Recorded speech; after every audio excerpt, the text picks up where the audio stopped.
This review is brought to you by Comic Toys. Hello everybody and welcome to another review. Today I'm taking a look at the third of my 4 Generations IDW 30th Anniversary Transformer figures. These are the special super duper figures that include the comics. As you know, I absolutely love the Orion packs and the Megatron. Megatron, in my opinion, was a perfect representation of how he was in the comics, just a tad on the small side. Orion packs, absolutely spot on. A few people are complaining about the non-movable plate at the back of his head, but I really can look beyond that. I just think he looks so good. He's such a great figure. Now, this is the figure I was the most dubious about. It's another Bumblebee. As you can see on the back there, he's got a bio, got the tech spec, and on the bottom there it's saying, oh, you can get a Trail Cutter and Orion packs, each sold separately. This is number 4 of 2, so I suppose in theory I should have done Trailbreaker first, shouldn't I, because he was number 1. But, did we need another Bumblebee? In this case, yes, I think we did. I am sick and tired of Bumblebees, I really am, but I blame Michael Bay. Michael Bay, it is entirely your fault that I am sick and tired of Bumblebees. In the comics, the IDW comics, he is a good, lovable character, like he used to be back in Generation 1. You know, when he could speak, and the comics have reintroduced that. He is a good, solid character with leader material. You see a figure, like a character who's building on himself, and his world is falling apart around him because he has the inability to lead. People aren't following him as they should be, and it is a really good character. And they have tried to capture that with this figure. And Michael, why did you make us so sick and tired of Bumblebees? Because this is a really, really nice figure. Let's get him out of the box and take a closer look. And here he is in his vehicle mode. Again, I'm assuming it's kind of the Chimera, I think. It looks nice, doesn't it? It looks animated. It looks... I mean, I know that Transformer designers, and they struggle with curves and that, but this is inundated with curves. I mean, look at that. Look at that. Awesome curve. As with most of my Bumblebees in history, the plastics are slightly different colours. That's a shame, because they don't come with any stickers or anything. I know repro labels will instantly have a set out for these that will just tidy all these up. But they shouldn't have to. But this is so much better than any of that Bayverse stuff, isn't it? It's a shame they still haven't got the VW license, although I think they're releasing the Masterpiece Bumblebee, which, fingers crossed, it will be the VW. For a deluxe Bumblebee, if you have to have one in your collection, have this. Just for scale. There we go. It scales really well with your classics, I think, don't you?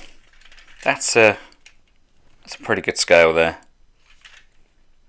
Yeah, I like it.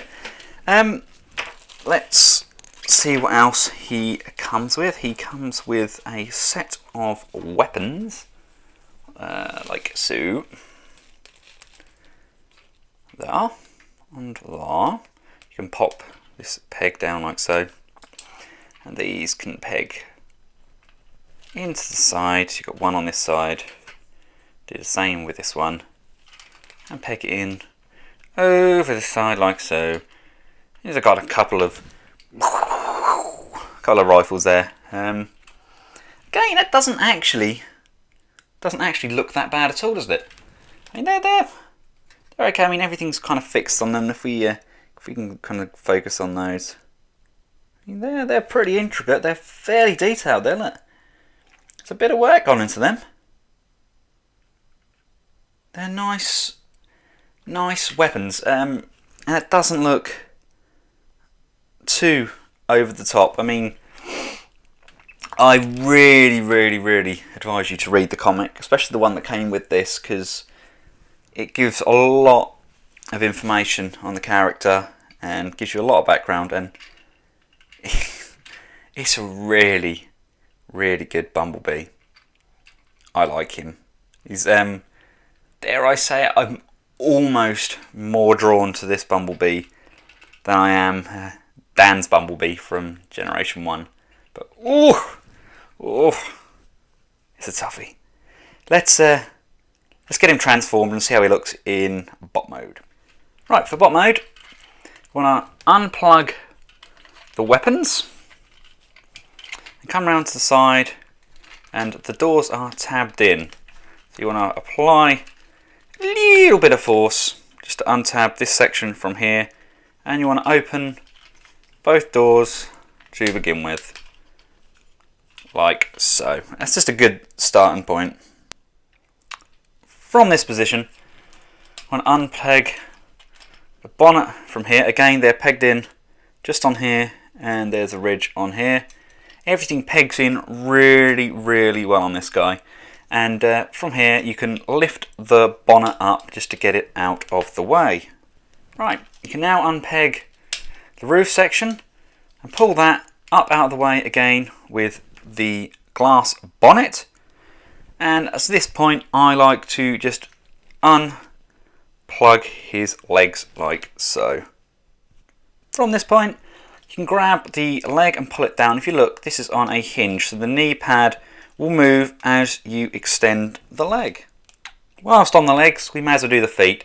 So just pull the toes up, and that will remove the said feet. They are on a kind of a ball jointed hinge here, which is fairly secure when it's up in that mode. So yeah, that's they're not bad little feet, are they? Look, kind of cannon toes. At the moment, our top half looks like this. We can pull this back section down, and there's a little tab there, and that pegs in to there. And from here, we then want to move the arms out, and the shoulders, they kind of sink down on that joint. So we can bring the arm out and then sink that shoulder down onto that joint. From here, we can then press down on the chest for a very awesome head reveal, locking everything into place. With the weapons, you can either have them individually placed in the hand, or you can flip both handles round and peg. He says they should peg together, leaving a opened cannon, and we can place that in Mr. B's hand. There we go. Get you in focus, Mr. B. There we go. This is a very nicely sculpted Bumblebee. I can just get you a little bit closer and show you that head sculpt. There we go. That is a very nice head sculpt. It's very G1-esque whilst still capturing the comic. Hindered slightly by the fact it's only on a pivot. There's no ball in there at all. The shoulders themselves, if I can get this gun out of the way and get you back in focus.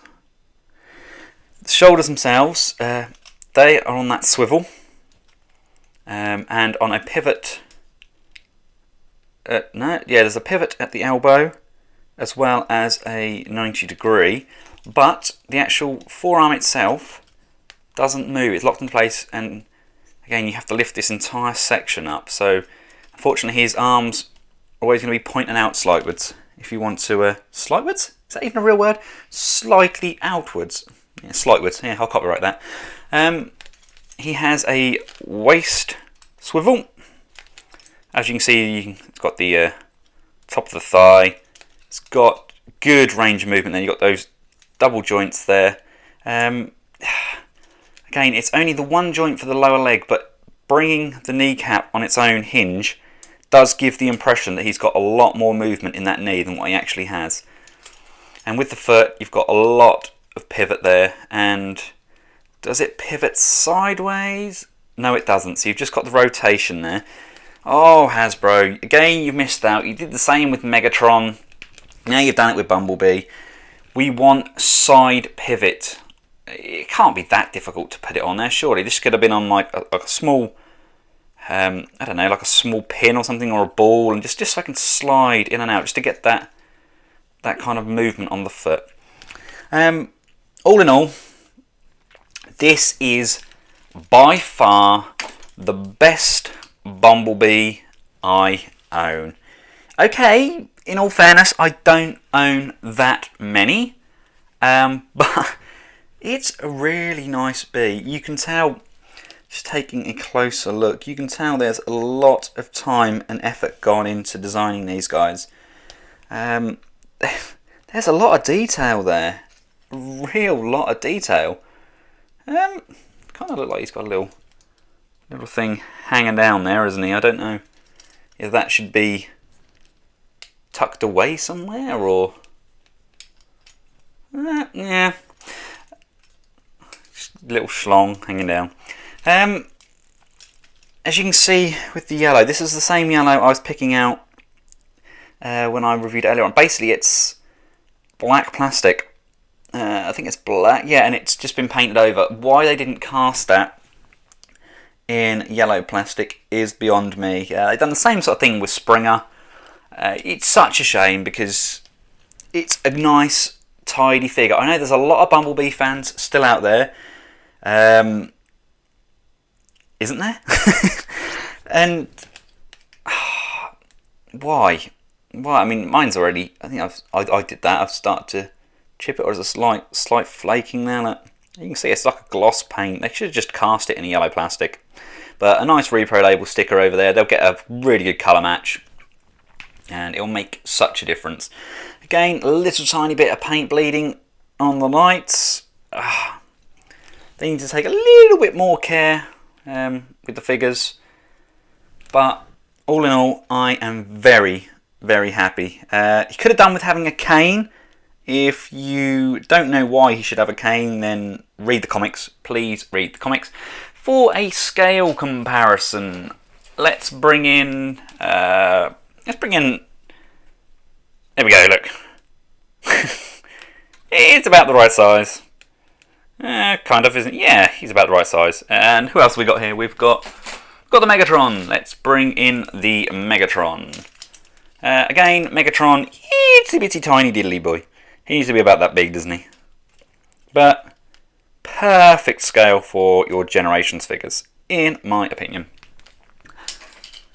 So, if you're going to order these guys, I would personally order all 4 of them because you get a awesome discount. I think I paid €74 or something like that for all 4. You'll have to click the link below to check.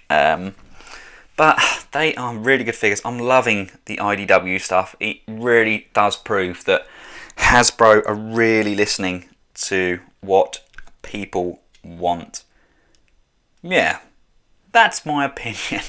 Thanks again to Comic Toys for getting these out to me. And yes, you need these in your collection, people. So until next time, thanks for watching and goodbye.